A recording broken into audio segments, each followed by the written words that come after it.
Right, Crowbar Gym, Hansel Conroy, downtown Leesburg. All right, so I'm going to do some videos on some real basic stuff when you're at home. I don't want you to flail, do a lot of this stuff that people are doing technically online. Remember, time under tension is tremendously important. And we're treating people like technically they don't have any problems, okay?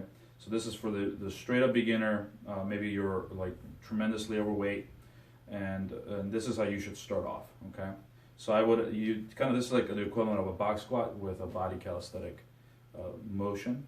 Your tempo should be at least 2, so 2 up, 2 down, meaning 1, 1,000, 2, 1,000. You're gonna see that in a couple seconds.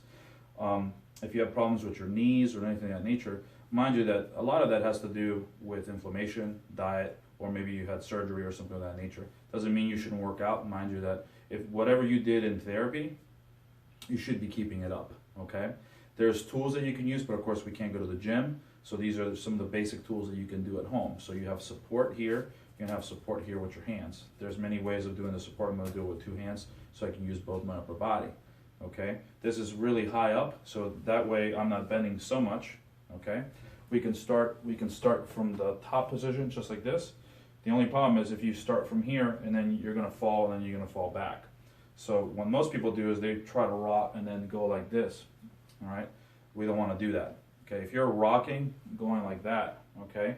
You're not really engaging the muscle. You're only engaging the muscle for 2 seconds. Literally, it's 1, 2, right here, it's engaged, and then you're locked out, so that's not good. What we wanna do is we wanna get to the edge of the seat as much as possible. Use our hands either here or here, depending on how our shoulders are, okay? And then use our arms just a little bit, just like this, and then slowly use our arms, and then now come down here and kind of hover. And you're using your arms and your legs, and I'm gonna just hold as your first movement. So I can use a clock, or I can count. I'm gonna count to 1 minute. So 1, 2, 3. By the time you're done, you should get to 1 minute, and then you should get a burning sensation right here on the thighs, okay? So that's your first progression that you can do, okay? The second one after that is technically, you can start the same way, come forward like this, rise, and you don't want to lock out. You're going to 1, 2, 3, 4, 5. That's one kind of tempo. That's too much. Then you can go again. You can do 1, 2. Use your hands at the same time.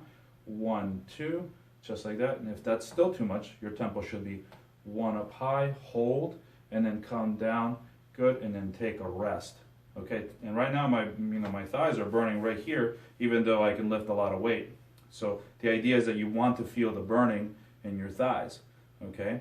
You don't want to just lock like this and then be up, like this, and then be up. Doesn't really do anything. That's all momentum. It's better to control it with your hands, just like this, and try to get to 20 repetitions, or use a clock, like I stated before in my old video. You want to at least use 1 minute between your technique, and you can do the count, but if you get past a minute, you're doing really good. Work up your way to a minute. Use tempo. The tempo of travel of movement is tremendously important, okay? Crowbar Gym out.